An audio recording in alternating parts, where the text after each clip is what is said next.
enxames, pessoal, só estavam ocupando ali no ninho de 2, 3, 4 quadrinhos no máximo de postura da rainha, né?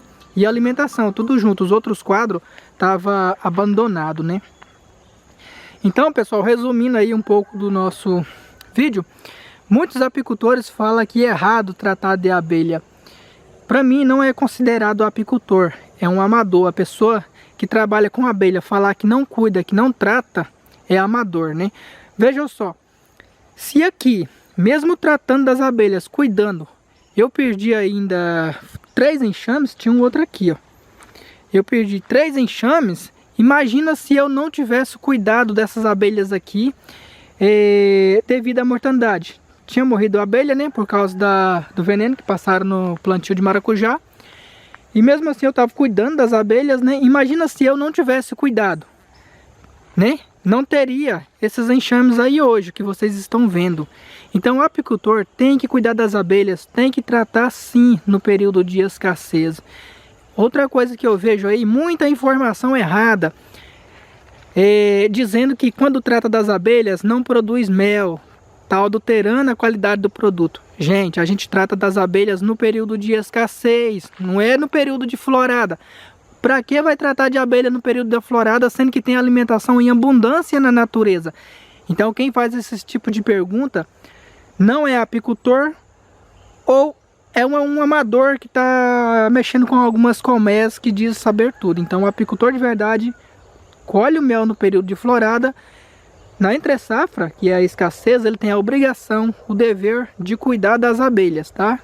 Que é nesse caso aqui que eu estou fazendo. Se eu não tivesse cuidado dessas abelhas aqui, agora que a gente está na escassez, não estaria desse jeito aí de abelha, ó.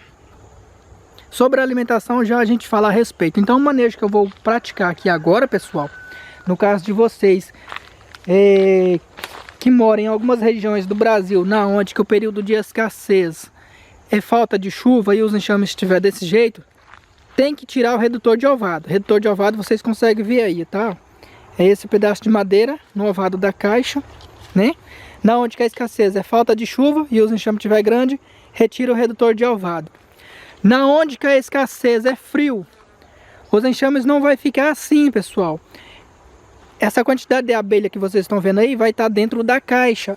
Aqui na região norte, Amazônia, o período de escassez é chuva. Aqui tem 2 estações.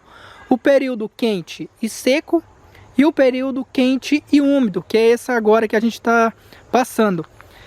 Postei uns vídeos uns dias atrás aí nas minhas redes sociais. Nesse apiário aqui, ó, tava brotando água do chão, pessoal. Vocês podem ver aqui que é uma terra bem seca e dura, né? Tanto que tava chovendo aqui na região.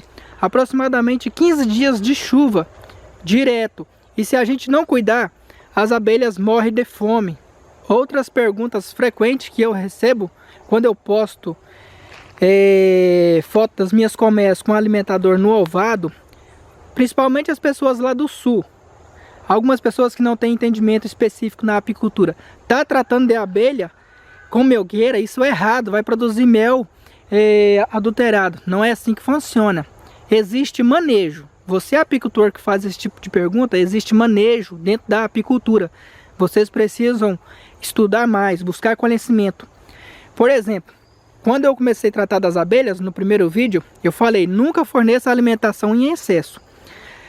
Aonde que a escassez é período de frio, vocês podem fornecer 2 litros de xarope por semana e deixar as melgueiras, igual aqui, ó, não deixa mais de 4 melgueiras não, só deixa 3. Aonde que o clima é frio, vocês podem deixar as melgueiras, faz redução de ovado e 2 litros de xarope. Esse xarope, pessoal, tem que ser bem viscoso, pelo menos 800 gramas de açúcar por litro de água, tá? Por que, Tiago, esse tanto de açúcar em 1 litro de água? Porque, pessoal, nas regiões onde a escassez é frio, as abelhas consomem mais alimentação energética para aquecer a colmeia. Então elas queimam muita caloria, elas gastam muita energia para o aquecimento da colmeia. Então vocês na região sul podem deixar 1 melgueira, 2 melgueiras, 3 melgueiras, acima de 4 eu não recomendo. Mas faz o que? Redução de ovado e alimentação mais forte, uma alimentação mais consistente. Outra coisa que na região sul acontece, eu não sou de lá, mas eu tenho um pouco de entendimento. É que quando está no período de frio, vocês abrem uma caixa dessa, que tem melgueira, quando vocês retiram a tampa, vai estar tudo molhado, cheio de água. Então uma coisa que eu recomendo para vocês, se vocês puderem fazer, faz um buraquinho em cima da caixa ali e coloca uma telinha para sair, pessoal, o excesso de umidade, entendeu? Como tem redução no ovado, as abelhas não conseguem retirar essa umidade, elas estão aquecendo a colmeia, está quente lá dentro, então o vapor sobe e fica na tampa da caixa, fica tudo molhado. Alguns quadrinhos aqui de cima costumam ficar até mofo, então um buraquinho ali em cima da tampa, um buraquinho ali, sei lá, de 4 centímetros de comprimento, por 3, por 2, quer dizer, de largura, no máximo 1 centímetro, que seja, pessoal, um buraco em cima para sair a umidade, beleza? Coloca uma telinha bem fininha também, daquelas de mosquiteiro, para não entrar traça, né? Então é isso, pessoal. Na região sul pode deixar com melgueira. O segredo é manejo, alimentação, né? Redução de ovado é os cuidados básicos. Em outras regiões, onde a escassez é chuva, que nem aqui, quando os enxames estão grandes, a gente retira o ovado ali, a redução, no caso que a gente vai fazer hoje, porque mesmo no período de escassez, o excesso de calor faz com que as abelhas enxameiam antes de vir o período de florada. Só complementando a minha explicação, tem alguns enxames aqui que ainda não estão muito grandes, mas tem muita abelha, tá com uma melgueira. Nas primeiras revisões de troca de cera, a gente pode fazer equalização de colmeias, pegar favo com crias operculada, ajudar os enxames mais fracos, tá? Uma colmeia salva a outra. Sempre digo isso para vocês, né? Olha, tem uma outra aqui também. Não está muito forte, mas a caixa está cheia de abelha com certeza. Então, pessoal, está completando agora aproximadamente 60 dias que eu estou cuidando desses enxames, né?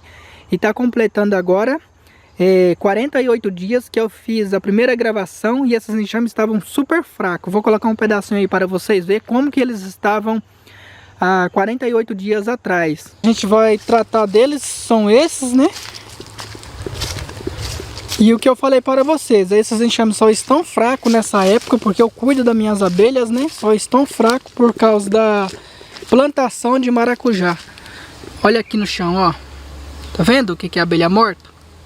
Né? Por isso que não tem muita abelha, mas agora a gente trata, ele cresce novamente. Quando começa o período de florada, não é época do cultivo do maracujá.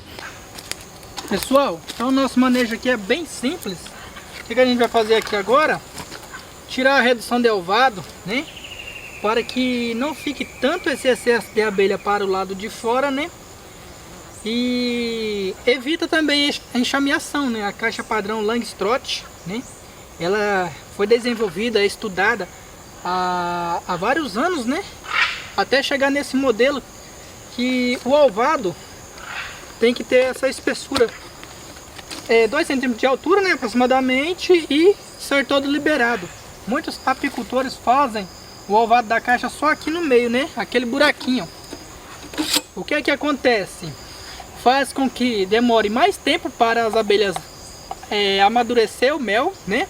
Demora mais tempo. A colmeia esquenta muito. As abelhas costumam roer muitas pontas dos favos quando o ovado é muito reduzido.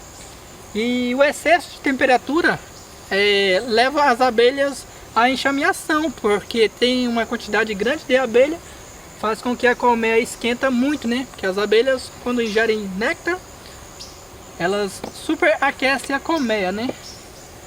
Então, o correto é vocês ter um redutor de ovado. Não faz as caixas com o ovado pequeno, na onde que vocês não conseguem depois aumentar o tamanho do ovado. Então prejudica muitas abelhas, prejudica o fluxo das abelhas, entrada e saída. Entrada e saída de voo, né? E entrada e saída de ar. Então, as colmeias têm que ser padronizadas, beleza, pessoal? O ovado foi retirado da redução. Esse aqui é o alimentador, suporte de alimentação que eu utilizo, pessoal. Esse aqui é o suporte de colocar a alimentação, vocês estão vendo aí, cano de 40. É 2 peças, ó. Essa peça aqui que sai, né? Que é o encaixe. Eu coloco essa outra peça em cima aqui porque eu trabalho com... Tá bem grudada.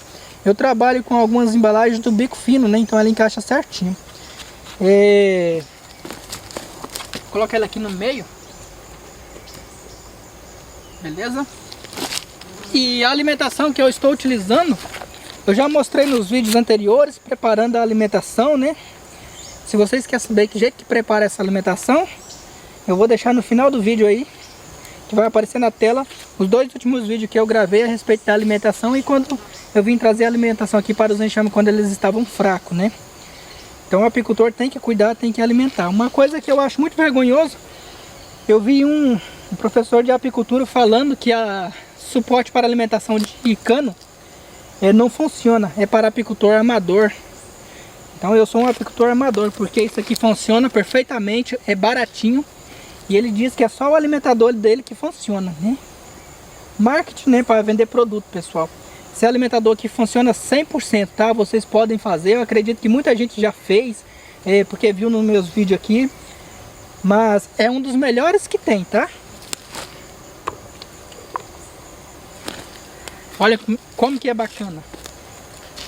Pessoal, essa redução de ovado a gente faz quando o enxame está fraco, né? Porque daí as abelhas conseguem tomar de conta, né? Melhor do seu ninho, entendeu? Evita pilhagem, saque, evita a entrada de predador, apesar que aqui não tem predador, né? Formiga tem, mas os cavaletes têm a proteção contra a formiga, só não deixar o mato subir aqui. Então a redução de ovado serve para isso, para que as abelhas tomem de conta melhor da colmeia, né? Vou colocar esse suporte agora mais no meio.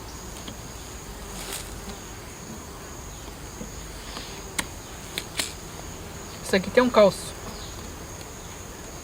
né? Ele ficou um pouquinho curta a sua base, né?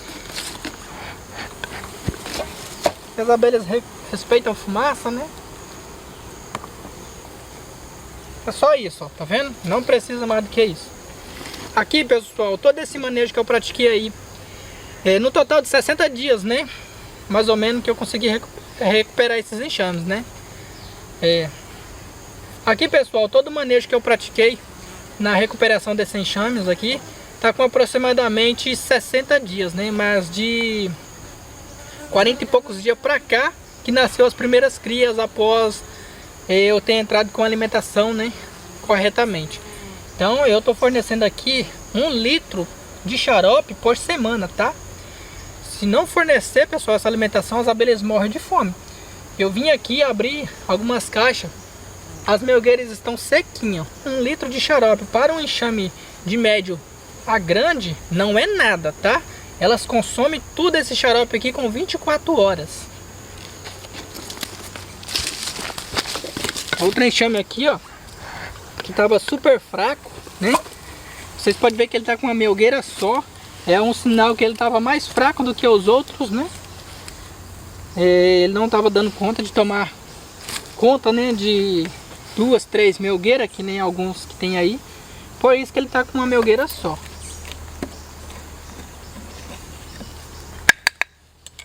Esses redutores de ovado, pessoal, apenas pedaços de madeira, né? Eu levo tudo embora, né? Para me utilizar no final do ano novamente, né? Em dezembro tem que utilizar. Aqui a escassez começa em outubro, mas em dezembro tá chovendo com força. Região norte, pessoal, este ano muita chuva, pessoal.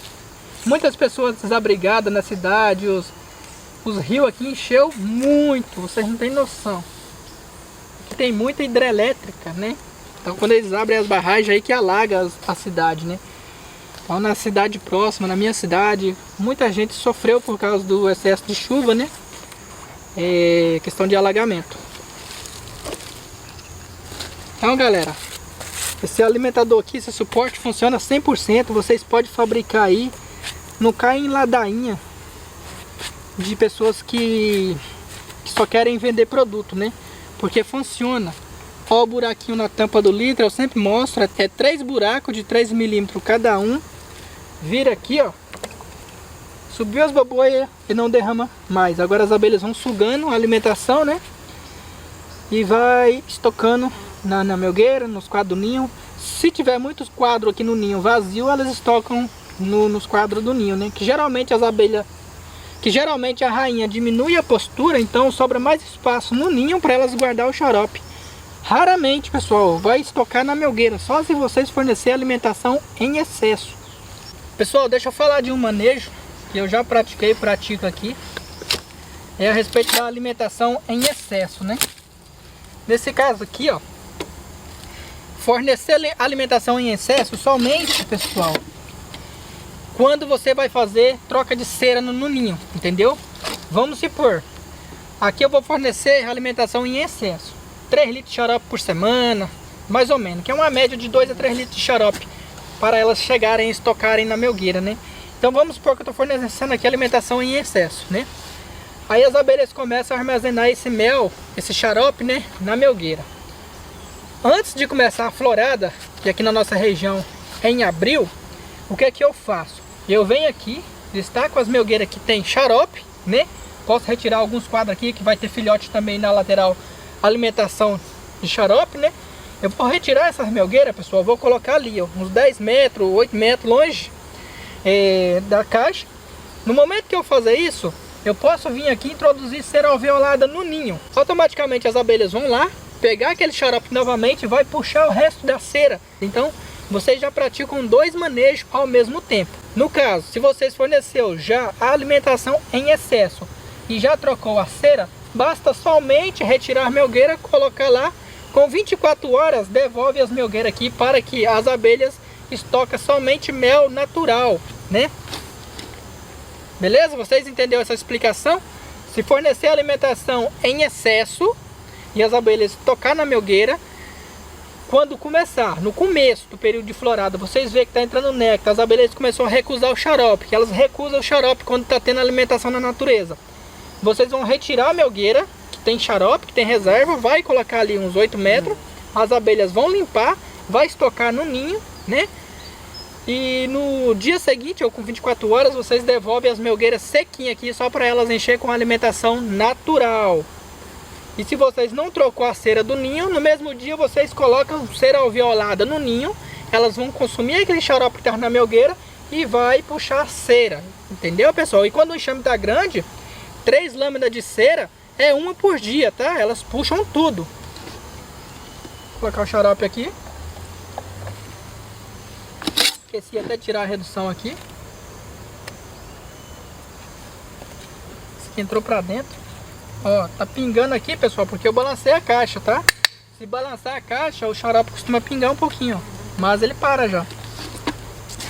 Outra coisa que eu sempre vejo e recebo comentários nas minhas redes sociais, quando eu posto uma foto de um enxame com melgueira, com um litro de xarope aqui,